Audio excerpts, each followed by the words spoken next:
Convido você agora a abrir a palavra do Senhor comigo no livro de Atos dos Apóstolos, no capítulo 4, e vamos aprender da palavra do Senhor qual é a igreja referência para todos nós. Esta pergunta, ela nos acompanha ao longo de toda a história. Nós sabemos que o Senhor Jesus, ele tem somente uma igreja, a igreja de Cristo, ela é una, o povo de Deus é um só. A igreja de Cristo, ela tem um nome que nós conhecemos muito bem como católica. Esse nome quer dizer universal, é um nome latino, pela característica do povo de Deus, que está em toda parte invocando o nome do Senhor, em todas as nações. E ao longo da história, muitas pessoas perguntaram qual foi o momento em que Deus revelou como deve ser a igreja. E este momento está aqui na palavra do Senhor em Atos dos Apóstolos. E quando nós falamos sobre a igreja referência, não estamos falando de um padrão, uma disposição, de uma instituição hoje em dia, mas sim de como que cada crente, cada membro da igreja, cada cristão deve referenciar a sua vida, deve olhar para esse texto fazendo a pergunta: eu sou uma pessoa cujo espírito está em harmonia com o que a Escritura está ensinando? Eu sou esta pessoa cuja história será contada da mesma forma? É assim que todo crente deve entender a leitura de Atos dos Apóstolos. Atos capítulo 4, a partir do verso 32, diz-nos assim a palavra do Senhor: da multidão dos que creram, era um o coração e a alma. Ninguém considerava exclusivamente sua nenhuma das coisas que possuía. Tudo, porém, lhes era comum. Com grande poder, os apóstolos davam testemunho da ressurreição do Senhor Jesus, e em todos eles havia abundante graça, pois nenhum necessitado havia entre eles, porquanto os que possuíam terras ou casas, vendendo-as, traziam os valores correspondentes e depositavam aos pés dos apóstolos. Então se distribuía a qualquer um à medida que alguém tinha necessidade. Até aqui. Vejam só, quando nós lemos esse texto com a temática implícita nele, do que a igreja ela evidencia no seu início, como que ela se originou, foi uma obra divina, nós não estamos falando que a referência do que a igreja deve ser, do que eu e você como crentes devemos ser no dia de hoje, apenas pelo aspecto dos donativos ou da filantropia. Há algo muito mais profundo aqui que nós precisamos estudar. Há muitas pessoas que, vendo a superfície do texto, pensa que o cristão genuíno é aquele que se abdica de todos os proventos e sai distribuindo para qualquer pessoa, ou de uma forma comovida. Até na história o exemplo de um homem muito conhecido, que foi o autor russo Leon Tolstói. Tolstói foi um homem que teve contato com o Novo Testamento, e ele já era um escritor por profissão, um exímio escritor, mas ao ler a mensagem do Novo Testamento e vendo o ensino de vender tudo e dar aos pobres, Tolstói deu a tal ponto da sua família passar necessidades. Se não fosse por sua esposa sair para trabalhar e conseguir de alguma forma gerenciar aquilo que ele estava escoando, a sua família passaria por momentos muito piores. O evangelho não é algo desse tipo, que faz a pessoa ter um desatino intelectual ou comovido por alguma mensagem, ela sai de forma displicente, descuidando dos seus para cuidar dos outros. Pelo contrário, nós cuidamos dos outros porque sabemos do cuidado que Deus nos tem e que tudo o que somos e temos pertence ao Senhor. Mas veja só, nós estudamos na última aula um versículo muito importante, que foi o evento em que Pedro e João, após terem sido libertos pelas autoridades do templo, eles haviam sido julgados pelo Sinédrio, um grupo de aproximadamente 71 pessoas de autoridade judaica, religiosa, judicial, que poderiam encaminhá-los, eles não tinham neles mesmos essa autoridade, mas poderiam provocar um julgamento público e levar até mesmo as autoridades romanas, como fizeram com o Senhor Jesus Cristo. Talvez eles intentassem isso com Pedro e João por causa do milagre que aconteceu na porta formosa do templo. Mas o Senhor libertou a Pedro e a João, e eles, voltando para o ambiente onde os primeiros discípulos estavam reunidos, ainda não eram chamados de cristãos, eles só serão chamados de cristãos, que é uma forma pejorativa, uma forma de dizer pequenos cristos, apenas no capítulo 11, quando ali há o ensino de Barnabé em Antioquia, da Síria. Esses discípulos, eles recebem os apóstolos que estavam sendo perseguidos e todos juntos oram, exaltando a Deus. E o texto que nós lemos na semana passada diz o seguinte: tendo eles orado, Atos 4:31, tremeu o lugar onde estavam reunidos.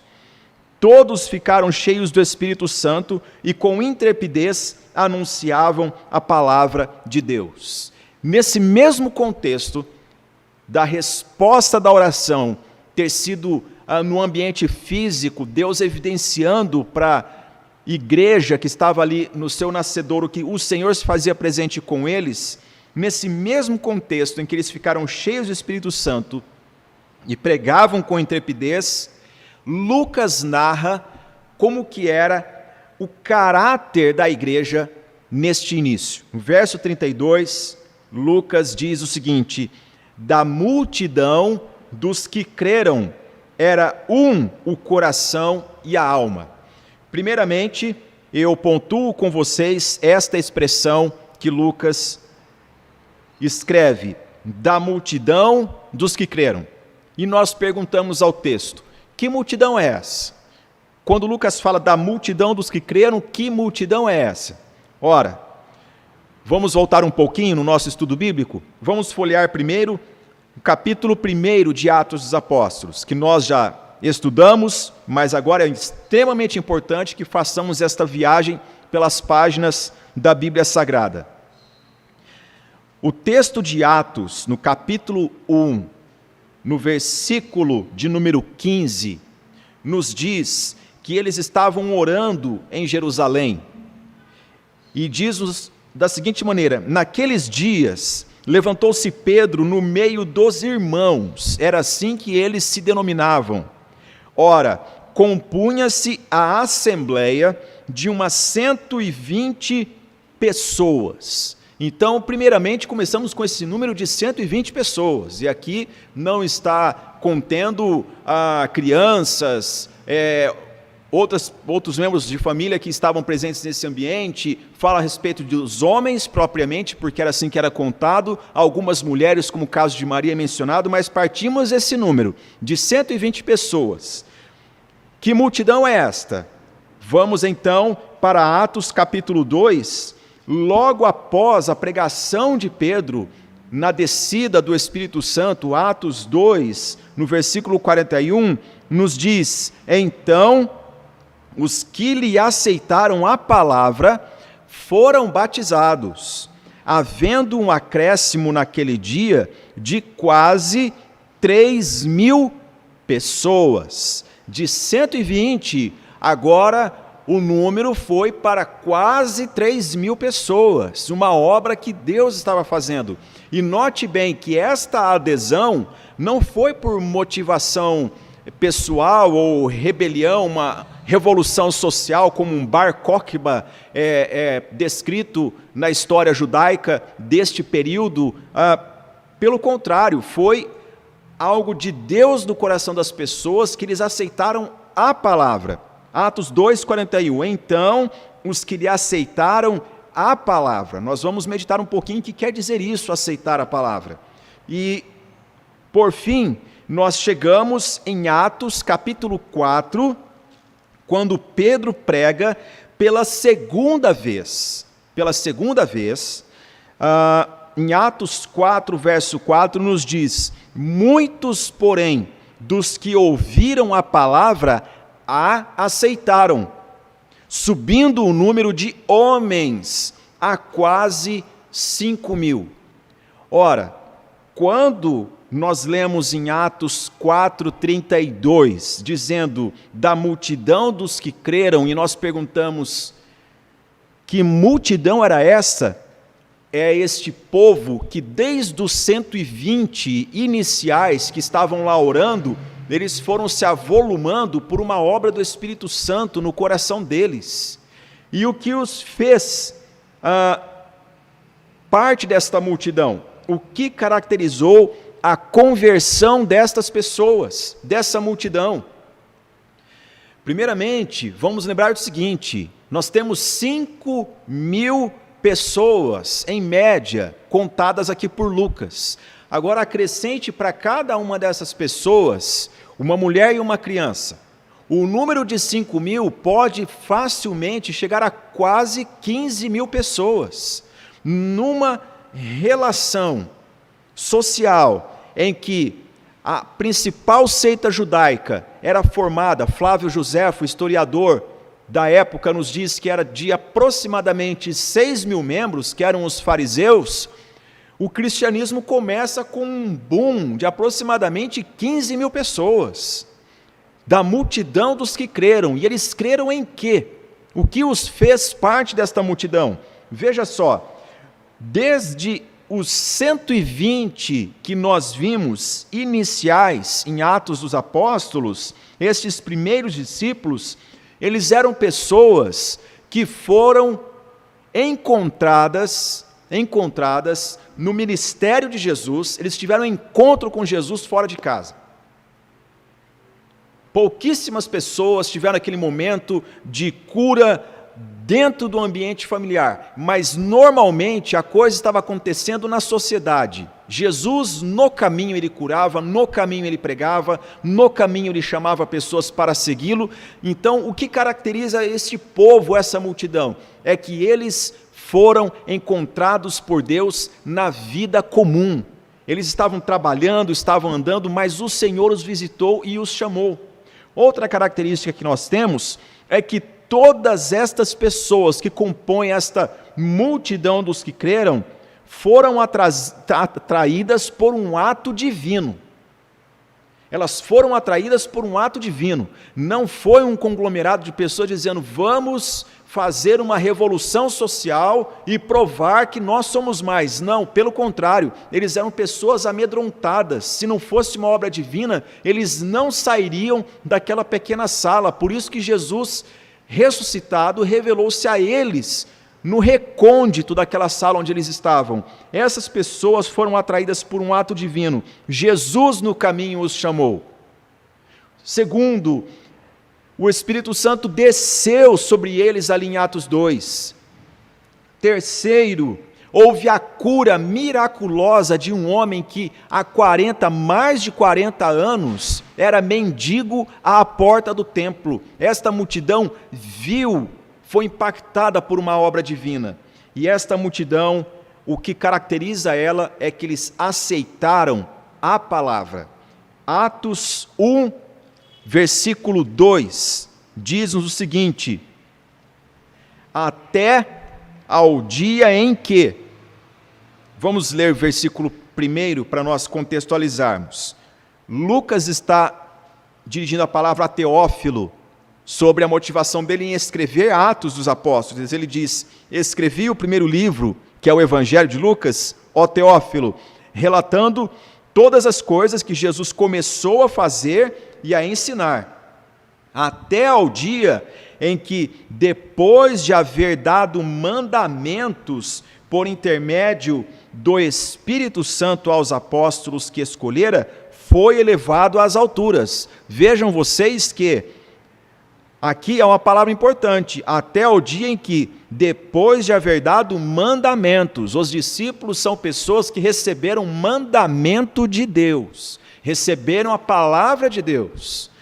Também esta multidão ela é caracterizada em Atos 2:41, como nós já lemos, com esta declaração: então os que lhe aceitaram a palavra, lá receberam mandamentos os primeiros discípulos. Aqui, a multidão dos 3.000 batizados receberam a palavra, aceitaram a palavra.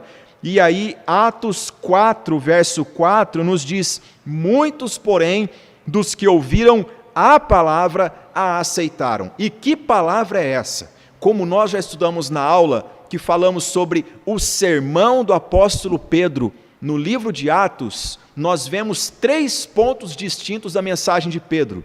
Pedro diz: Jesus, o Nazareno, que vocês crucificaram, que vocês mataram por mãos de iníquos, Deus o ressuscitou. Deus o ressuscitou, ou seja, Deus estava com Cristo e provou isso perante todos vocês, ressuscitando a Jesus.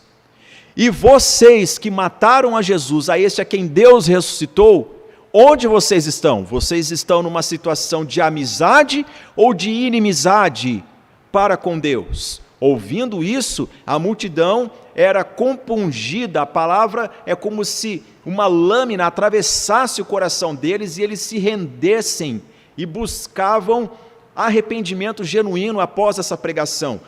Esta multidão dos que creram tinha essa característica. Eles não ouviram uma outra palavra, eles não ouviram outro tipo de evangelho, eles não receberam um outro contato com o que Deus estava fazendo, senão esse. Portanto, quando nós falamos da multidão dos que creram, são essas pessoas que desde esse princípio foram tocadas da parte de Deus, eles aceitaram esta palavra.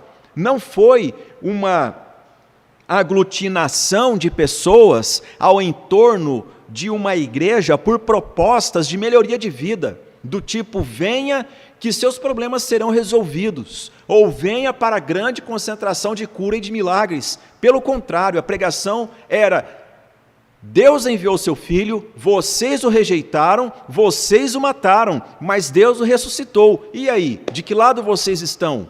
Esta era a pregação de Pedro, tanto é que ele foi incriminado pelo Sinédrio, ali naquele início da igreja. Sabendo isso, nós precisamos lembrar, quando lemos da multidão dos que creram, para não incorrer no problema que hoje em dia muitas pessoas cometem, dizendo o seguinte: a igreja de hoje em dia, a igreja de 2021, ela precisa ser como a igreja primitiva. Precisa mesmo, é verdade, mas a mensagem tem que ser a mesma. Pregar Cristo como Pedro pregou. A igreja de 2021, Cristo não é o centro da pregação dela. A melhoria de vida, sim. Ou então, colocar um homem no pedestal dizendo: você é o máximo. Para que Deus, se você pode? Só falta dizer isso, quando na verdade da multidão dos que creram, eles aceitaram uma única pregação, a saber que Jesus é o Cristo, Deus o ressuscitou, e se nós não nos arrependermos dos nossos pecados, nós pereceremos. Esta era a mensagem. Posto isso, entendemos o que quer dizer da multidão dos que creram. Era o coração e a alma. Que expressões fortes são essas? É a mesma que se encontra em todo o livro do Deuteronômio.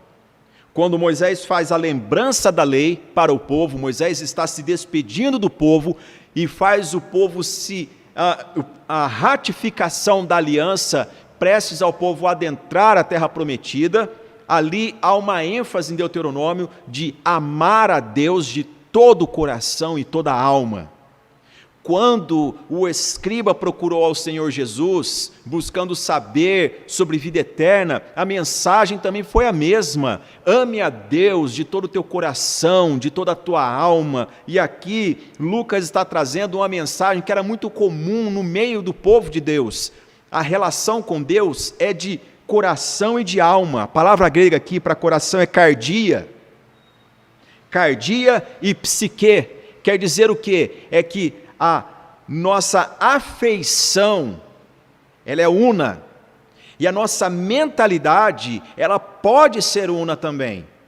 Eu convido você a ler um texto comigo agora, que se encontra na primeira carta de Paulo aos Coríntios, no capítulo 1, versículo de número 10.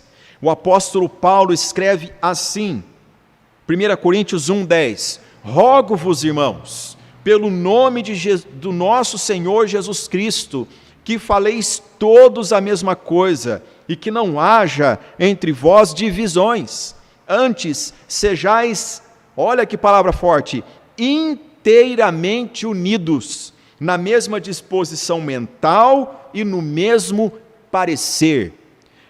Veja bem, se o apóstolo Paulo, inspirado pelo Espírito Santo, ele ordena, ele roga, a linguagem que ele emprega na carta aos Coríntios, para que a igreja seja unida na mesma disposição mental e no mesmo parecer, nós também precisamos buscar esta mesma disposição. O que faz a igreja ter comunhão, preste bem atenção nisso, o que faz a igreja ter comunhão não é a unanimidade em assuntos triviais. O que faz a igreja ter comunhão é a unidade no mesmo pensar, no parecer, segundo a Escritura, a partir dos mandamentos que Jesus deixou para a igreja. Nós não podemos achar que a igreja é tipo de uma associação que sempre quando a maioria vota a favor de uma coisa, é para lá que todo mundo tem que ir. Nós precisamos entender se nós estamos de acordo com a palavra, se nós estaremos fazendo assembleias e mais assembleias para trivialidades, quando na verdade a unidade da igreja é o parecer e o pensar, uma afeição segundo pessoas que ouviram a mesma mensagem, aceitaram a mesma palavra e estão cheias do Espírito Santo. Porque o texto que diz da multidão dos que creram era o coração e a alma, em Atos 4:32, é um texto que segue Atos 4:31, que diz, todos ficaram cheios do Espírito Santo. Posto isso, nós caminhamos então no nosso estudo, que diz, ninguém considerava exclusivamente sua nenhuma das coisas que possuía, tudo, porém, lhes era comum. A pergunta que fazemos é, o que devemos refletir nessa declaração? Olha só, ninguém considerava exclusivamente sua nenhuma das coisas que possuía, tudo, porém, lhes era comum. Veja só, primeiro, este era o modo de vida do Senhor Jesus, meus irmãos. Atos é o livro que segue o evangelho que narra tudo quanto Jesus começou a fazer e a ensinar. Atos está narrando o que Jesus continua a fazer e a ensinar. E aqui é Jesus que está fazendo isso com a sua igreja, levando-os a viver em íntima comunhão. E nós precisamos lembrar que não houve nenhuma assembleia para que acordassem uma forma de vida comunitária do tipo, a partir de agora, todo mundo vai vender tudo que tem e vai trazer para cá e nós vamos fazer um nivelamento financeiro na nossa comunidade. Não foi. Foi algo natural. Foi algo que o Espírito Santo foi levando cada um a isso. Olha só como o texto nos diz. Com grande poder, os apóstolos davam testemunho da ressurreição. Davam testemunho da ressurreição do Senhor Jesus. E em todos eles havia abundante graça. Quando nós lemos em todos eles havia abundante graça, e nós perguntamos em todos eles quem? Tanto nos apóstolos como nos da multidão. Vocês imaginem só uma multidão de pessoas com abundante graça. Agora, por que havia essa abundante graça?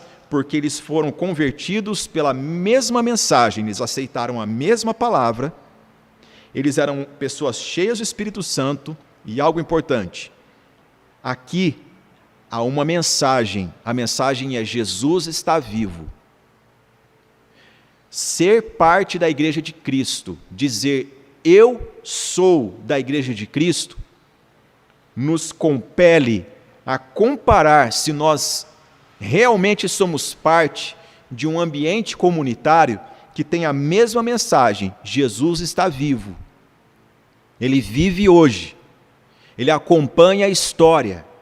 Tudo que está acontecendo no mundo, Jesus presencia, vivencia, porque Ele está vivo. E a mensagem da igreja é essa: Ele está vivo pelos séculos dos séculos, só Ele tem poder de dar vida, recorramos a Ele, porque nele está a vida. Esta é a mensagem. Neste ambiente, meus irmãos, então a doçura do Espírito Santo fazia com que a declaração Jesus é o Senhor, ela não fosse uma declaração etérea, uma declaração de assuntos misteriosos, mas uma declaração íntima e prática na vida. Porque dizer que Jesus é Senhor da minha vida, também quer dizer que Jesus é Senhor daquilo que eu possuo. E dizer que Jesus é Senhor daquilo que eu possuo me leva a administrar estes bens, esses proventos, esses recursos, da forma como Jesus administraria. É assim que a Bíblia nos ensina. Não faz sentido eu declarar Jesus como Senhor da minha vida e não reger tudo quanto a minha vida está envolvida ou a minha vida se envolve segundo Jesus. Eu devo dar evidências disso. Veja só, quando diz ninguém considerava exclusivamente sua nenhuma das coisas que possuía, tudo, porém, lhes era comum, está ligado a o que Lucas diz no versículo 34, pois nenhum necessitado havia entre eles. A conjunção acontece duas vezes, ele faz questão de nos explicar duas vezes. Há um pois e há um porquanto aqui. Porquanto os que possuíam terras ou casas, vendendo-as, traziam os valores correspondentes e depositavam aos pés dos apóstolos. Veja só, eram pessoas desta multidão que se converteu por uma obra divina, que aceitou a palavra de Deus, foi regenerada pelo Espírito Santo, que confessava a Cristo como Senhor e que tinha a certeza do seguinte: eu estou num ambiente em que Cristo é pregado, a doutrina é dos apóstolos, a doutrina de que Jesus está vivo por todo sempre, e Jesus ama e Ele está disposto a perdoar os pecados das pessoas. Pertencer a este ambiente de tamanha seriedade fazia com que essas pessoas se desfizessem de bens terrenos à medida da necessidade, o texto diz. Não está dizendo aqui que era algo de afoitismo, vamos fazer agora, não. À medida da necessidade. Vamos abrir a Bíblia na primeira epístola de João e ler um texto sobre isso. 1 João, capítulo de número 3, versículo de números 16 e 17. Nisto conhecemos o amor, que Cristo deu a sua vida por nós, e devemos dar nossa vida pelos irmãos. Ora, aquele que possui recursos deste mundo, e vir a seu irmão padecer necessidade, e fechar-lhe o seu coração, como pode permanecer nele o amor de Deus? Verso 18. Filhinhos, não amemos de palavra, nem de língua, mas de fato e de verdade. Vou repetir a pergunta que o apóstolo João faz em 1 João, capítulo 3, versículo 17, a segunda parte. Como pode permanecer nele o amor de Deus? Nele quem? A pessoa que possui recursos deste mundo e preferir os recursos à vida do seu irmão. O que estava acontecendo em Atos capítulo 4, quando fala da multidão dos que creram, eram o coração e a alma, ninguém considerava exclusivamente sua, nenhuma das coisas que possuía, tudo, porém, lhes era comum. É simplesmente uma questão de valores segundo Cristo. Os recursos deste mundo, eles são dados por Deus como ferramentas para nós vivermos um dia após o outro. Mas os recursos deste mundo, eles não têm maior valor que a vida de alguém. Se eu tenho recursos deste mundo e eu amo mais o recurso que Deus colocou em minha mão, a vida de um irmão meu, então tem algo errado. Por isso que João faz essa pergunta: como pode permanecer o amor de Deus numa pessoa que pensa dessa forma? Tudo isso faz a gente pensar, não é verdade? E assim, quando nós entendemos o que quer dizer este movimento de venda de propriedades para socorrer os necessitados, nós chegamos a este momento que Lucas narra no verso 33, com grande poder os apóstolos davam testemunho da ressurreição do Senhor Jesus, e em todos eles havia abundante graça. Primeiramente, devemos lembrar, os apóstolos, eles não se rendiam a números. Uma multidão de aproximadamente 15 mil pessoas eles eram aqui. Mas os apóstolos tinham uma missão. Não foi nada do tipo, agora que somos a maioria, porque eles eram a maioria agora, até dos principais que eram os fariseus da seita judaica. Eles se mantiveram na missão, pregar que Jesus está vivo dentre os mortos para todas as nações. Abundante graça em todos, nos apóstolos e nos crentes. Pois bem, posto isto, nós então chegamos a um momento especial do nosso estudo, que devemos fazer algumas reflexões, pois o texto nos diz, no versículo de número 35, e depositavam aos pés dos apóstolos. Então se distribuía a qualquer um à medida que alguém tinha necessidade. À medida que alguém tinha necessidade, ou seja, a sensibilidade dos primeiros cristãos em conhecer quem é o próximo.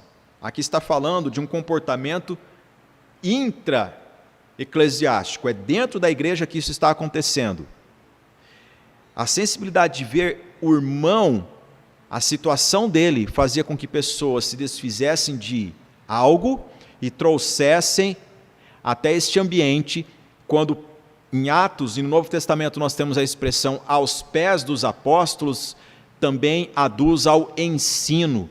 O ambiente onde a Bíblia Sagrada era ensinada, onde Cristo, somente Cristo era pregado, onde somente a Deus a glória era dada. Essas pessoas tinham confiança de dizer, eu quero ajudar os meus irmãos. Nós precisamos fazer algumas perguntas esta manhã. A primeira delas é, somos um povo cristão no sentido bíblico? Porque ser evangélico não é uma denominação que nos diferencia de ser católico. Ser discípulo de Jesus, ser bíblico, ser povo de Deus, passa por tudo isso que nós estamos meditando aqui. Porque se a minha vida é uma vida de acúmulo de recursos, mas em hipótese alguma eu posso tocar no assunto e nem sequer permito que alguém diga sobre socorrer a outrem, então esquece, o evangelho não é o que ocupa a tua mente e teu coração. Você pode estar numa igreja por afeição, mas se somos um povo cristão no sentido bíblico, nós precisamos responder algumas perguntas. Nós fomos atraídos por Deus, para Deus, porque da multidão dos que creram, todos eles ouviram a mesma mensagem. A mensagem não foi leve, não foi suavizando. A mensagem foi categórica: vocês assassinaram o autor da vida, mas Deus o ressuscitou, arrependam-se. E o Senhor converteu o coração deles. Fomos atraídos por Deus, para Deus. Segunda coisa, qual pregação que nós ouvimos? Porque aqui em Atos dos Apóstolos nós aprendemos que Jesus a quem matastes, Deus o ressuscitou.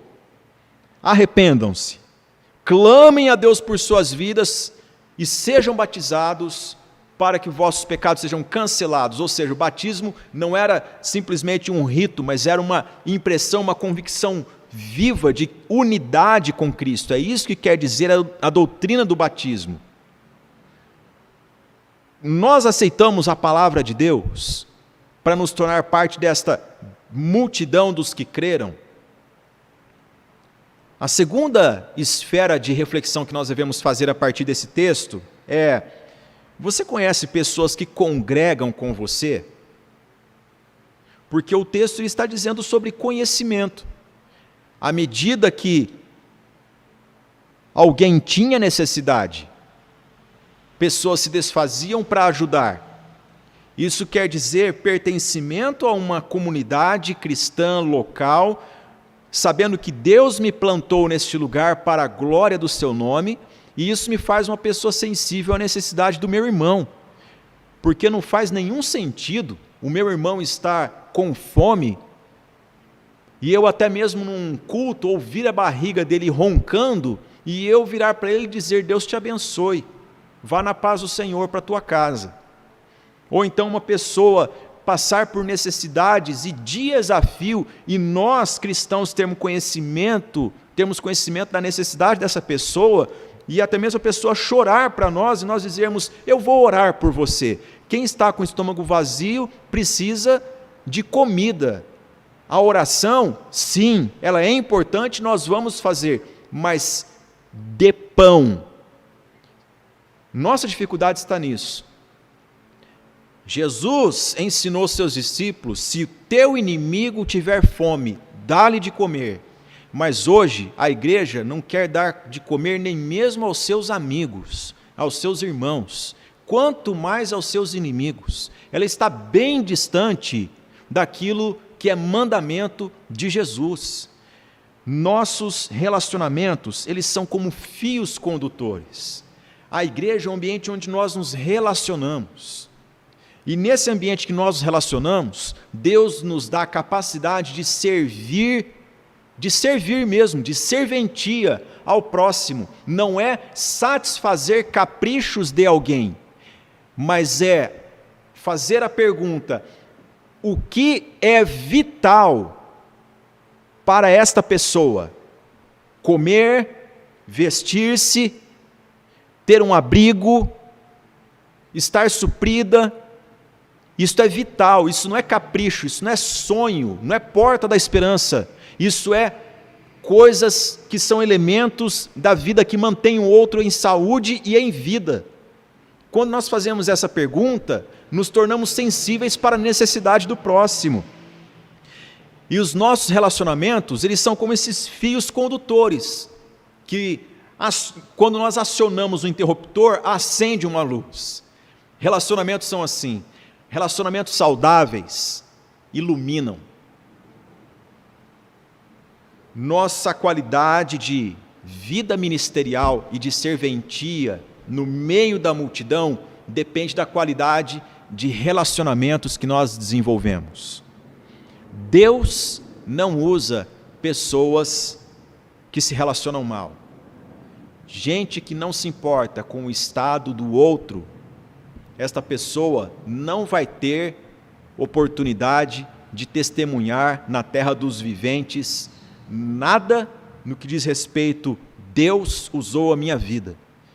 Porque ter bom relacionamento é ser sensível para a necessidade do outro.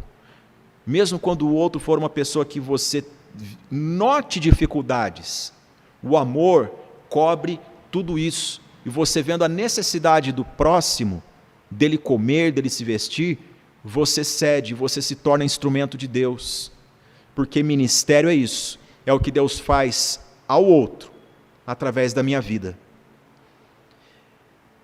Aí eu chamo a sua atenção para o seguinte: o importante não é você passar a vida dentro da igreja dizendo do cargo que lhe foi confiado. Você pode ter um cargo da tua juventude e até no teu velório você garantir ele. A questão é, qual é o ministério que você desenvolve? Ministério implica em relacionamento. E relacionamento é isso, é conversar com o outro, é olhar nos olhos do outro, não é ter comunhão com o pescoço do outro. Eu me assento atrás de alguém e conheço o outro pela nuca. Não, eu conheço pelo nome, eu sei onde ele mora, eu sei quem é a família dele, eu sei que o José é casado com a Maria, tem um filho chamado Pedro, e no momento ele está precisando de uma cesta básica e eu posso ajudá-lo. Esta fala de hoje em dia as pessoas podem buscar ajuda lá fora e por isso nós não precisamos nos preocupar. Nós vamos acordar de manhãzinho, vamos buscar a Deus 4 da manhã.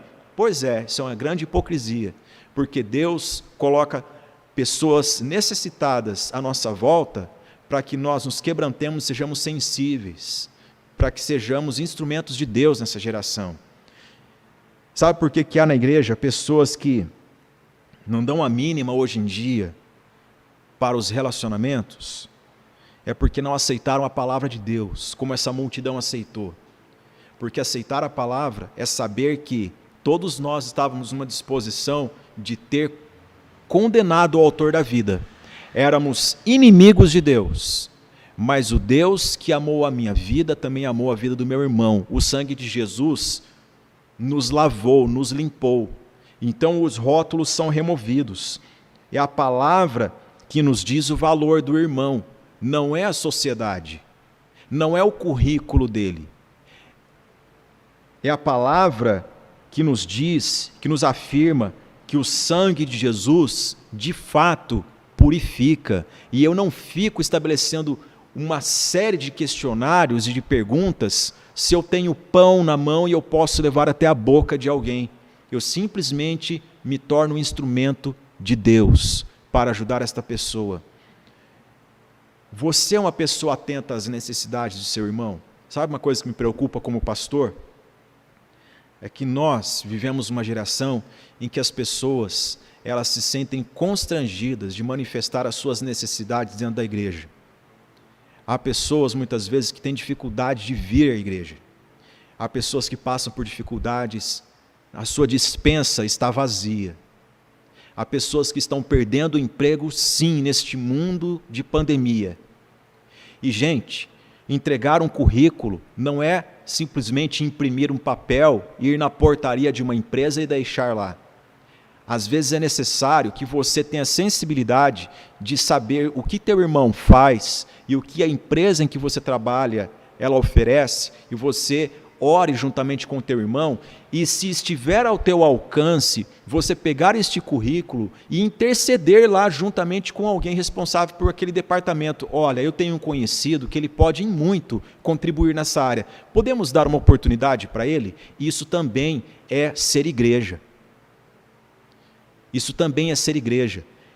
Quais são as necessidades modernas que nós vemos hoje em dia e que a igreja precisa se antenar? Primeiramente, dar alimento, vestimenta, isso continua sendo necessidade de muita gente. Há pessoas que passam por necessidade, sim, nesse sentido, e nós precisamos ter atenção.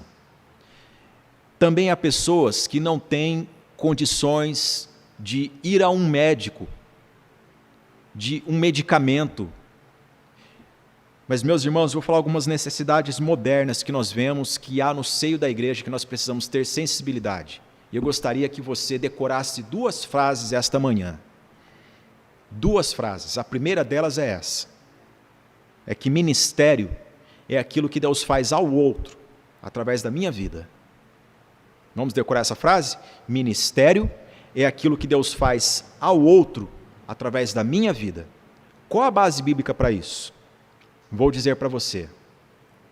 Em Atos capítulo 10, há a história de um homem que não passava por necessidade, nesse sentido, necessidade básica, ele era suprido, mas ele precisava ouvir a palavra de Deus. Seu nome era Cornélio.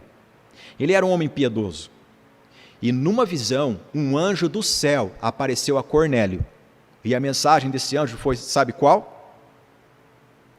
Vá chamar Pedro em outra localidade, porque ele tem um recado de Deus para você.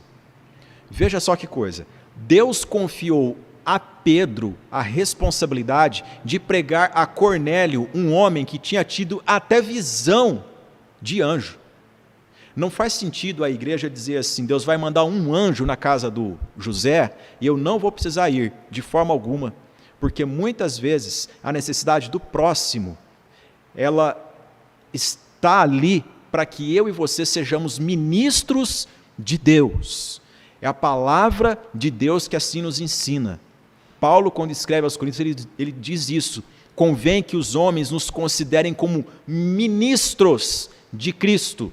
A palavra ministros é a palavra grega huipereta, que quer dizer aqueles homens que ficavam debaixo de uma embarcação, remando, que davam o ritmo da embarcação. Havia alguém tocando um tambor e eles remavam, eram os huipereta. Sem eles, muitas vezes a embarcação desestabilizava num combate em alto mar e coisas assim. E Paulo usa essa palavra para dizer o seguinte: nós somos os servos, aqueles que estão por debaixo, dando suporte a toda essa embarcação que navega. Somos ministros de Cristo. E Paulo diz, e o que se espera de um ministro é que ele seja encontrado fiel. Fiel a quem? Fiel a Cristo. Não é aos seus ideais, ou de outra pessoa, fiel à palavra de Deus. Primeira palavra que eu quero que você decore é essa: ministério é aquilo que Deus faz ao outro através da minha vida. O que você tem feito ao outro e que glorifica a Deus e que faz com que alguém diga, realmente Deus existe, Jesus está vivo e Ele vive pela história, eu fui tocado pelo amor de Deus. A segunda coisa que gostaria que você decorasse essa manhã é essa frase, é que a base do nosso ministério são os nossos relacionamentos. A qualidade do nosso ministério depende da qualidade dos nossos relacionamentos. Quem se relaciona só consigo, com seus interesses, não entra para a história como uma pessoa usada por Deus. Porque quando eu vejo o próximo, eu amo ao próximo, o próximo está diante de mim, eu me envolvo com a dor dele, com a necessidade dele, eu então começo a tecer bom relacionamento, eu aprendo a perdoar o imperdoável, eu aprendo a buscar reconciliação, coisas que são comuns a um relacionamento. Posto isso, quais são as necessidades modernas que nós precisamos observar? Primeiramente, meus irmãos, nós vivemos num mundo deprimido, nós vivemos num mundo de pessoas angustiadas, e um depressivo, ele pode estar numa festa, contando piadas, rindo alto, para disfarçar a dor pungente que dilacera seu coração. E nesse tempo de pandemia que as pessoas estão intocadas, tem aflorado comportamentos sociais, disposições familiares, que manifestam o quanto as pessoas precisam da atuação de gente da multidão dos que creram. E como que nós somos chamados de cristãos numa sociedade como essa? Tendo sensibilidade. Qual a pessoa que você vai além de orar por ela? Você deve orar por todas as pessoas, mas transforme a sua oração em ato. Visite uma pessoa, ou ligue para ela. Ou então, se você tem conhecimento de alguém que está lutando com a depressão, ofereça um café para essa pessoa. E não teça nenhum comentário de julgamento, seja apenas ouvido. Não fale, apenas ouça a dor dessa pessoa sem julgamento. Tem gente angustiada que está somatizando, o seu corpo já não aguenta mais de tanta dor da alma que vem para a epiderme, porque não tem com quem falar. E nós, como igreja, não podemos ser um ambiente que não haja suprimento dessa necessidade. As mulheres precisam ter liberdade de dizer: eu vou ligar para uma irmã, porque eu confio nela, na discrição dela, que eu poderei falar, ela vai orar por mim e a minha dor vai ser estancada. Homens precisam aprender a chorar. Essa é outra necessidade do mundo moderno. Homens são solitários. Quando alguém oferece companhia para eles, falam coisas que estragam a vida. Do tipo: vamos para o bar. Não conheço um homem que constitui uma boa família visitando o bar. Não conheço. Respeito a opinião de diversas pessoas, e aqui eu não estou falando de gastronomia, eu estou falando de exageros, e homens imbuídos de ousadia maligna, para arrastar outros para essas portas do inferno, destruidoras de casamento e família, há muitos, mas nós precisamos de pessoas que atuam na necessidade da igreja moderna. Homens precisam de amigos, precisam aprender a chorar, a confiar uns nos outros. Homens não podem ficar com dores e doenças psicossomáticas simplesmente porque não têm ombros amigos. Como que eu posso ser instrumento de Deus numa geração que as pessoas não se abrem? Ou como que eu posso repartir o que eu tenho com quem precisa? Eu vou dar alguns exemplos para vocês. Talvez você seja uma pessoa que Deus deu a oportunidade de se formar, de ter um currículo bom, de ter uma profissão. O que fazer com essa profissão? Olha, não fique enfiado só no seu escritório. Ofereça seu dom ao mundo para a glória de Deus. Seja sal e luz nesse mundo. Seja sal e luz.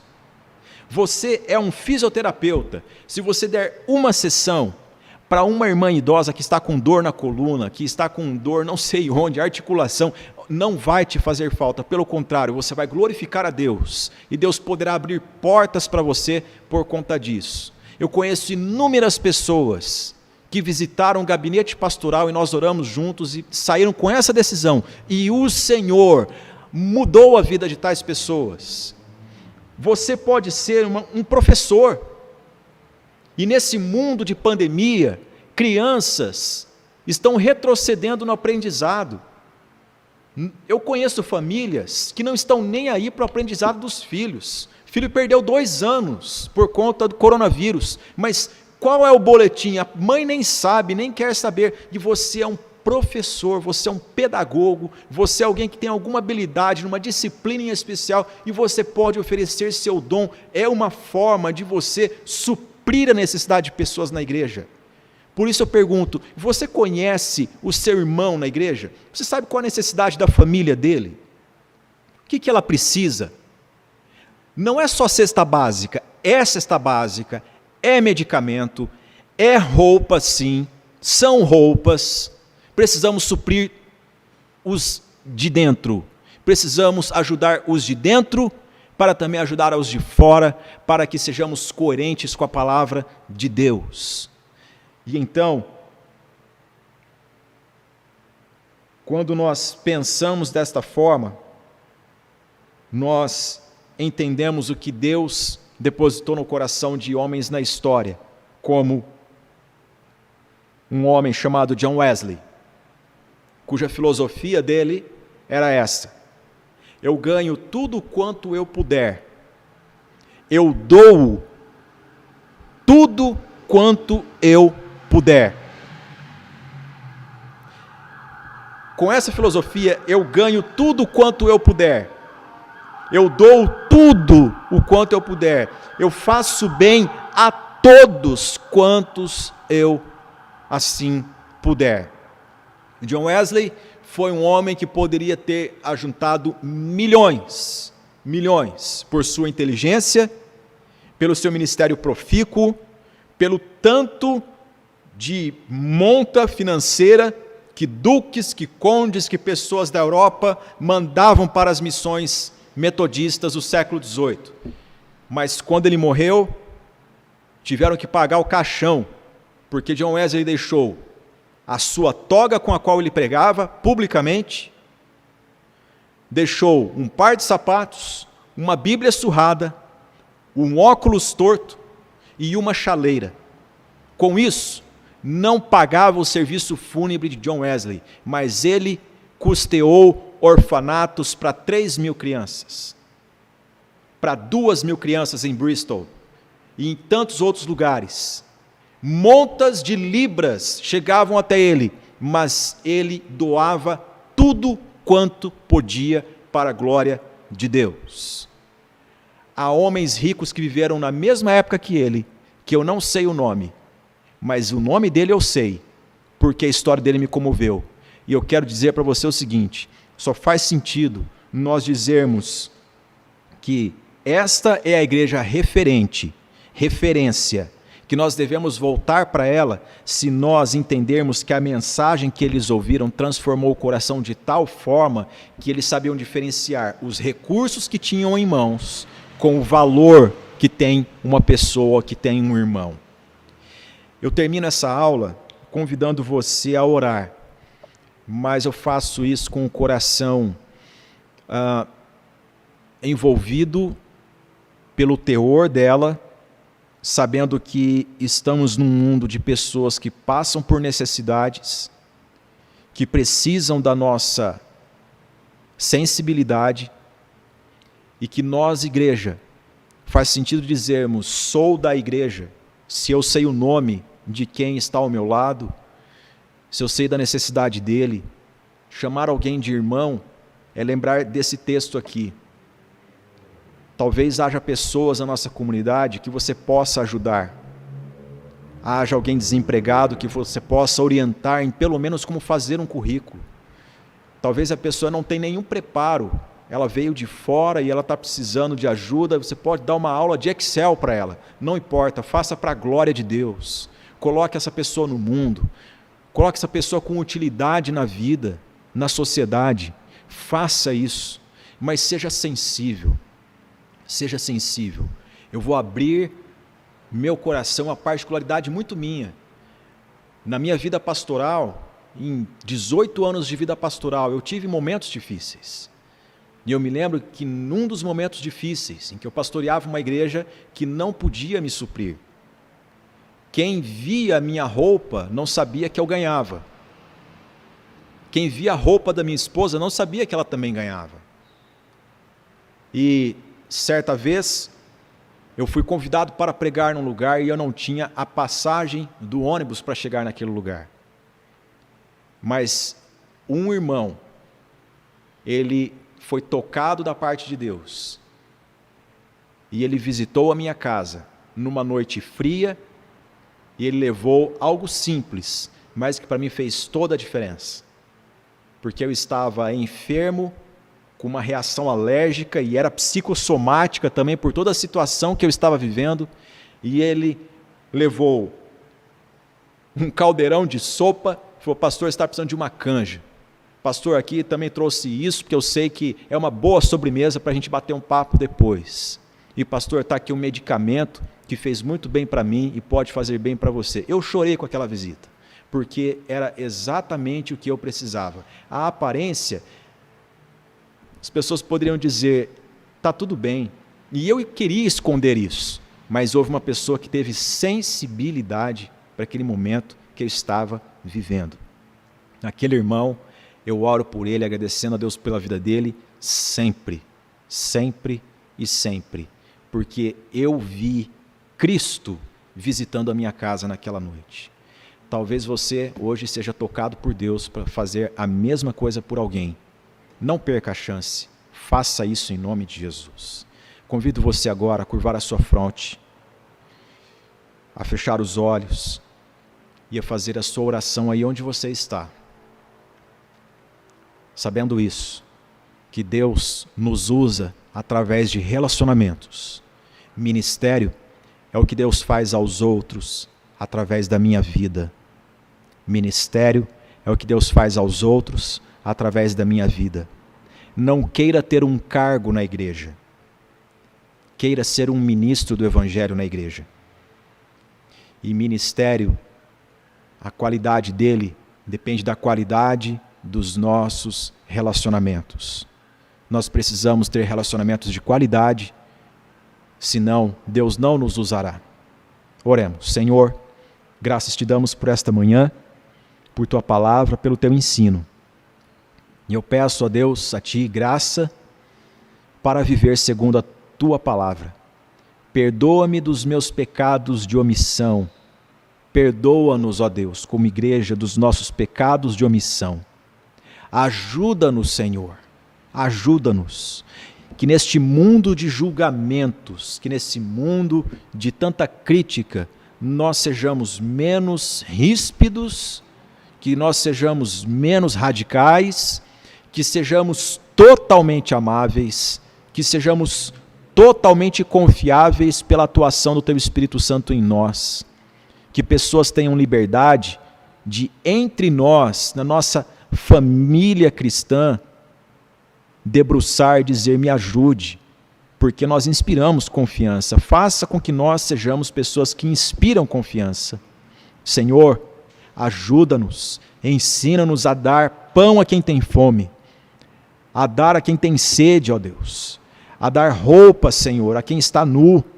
Ajuda-nos, ó Deus, a visitar quem está preso por angústias, depressão, pânico e tantas coisas, pois foi isso que o Senhor nos mandou fazer.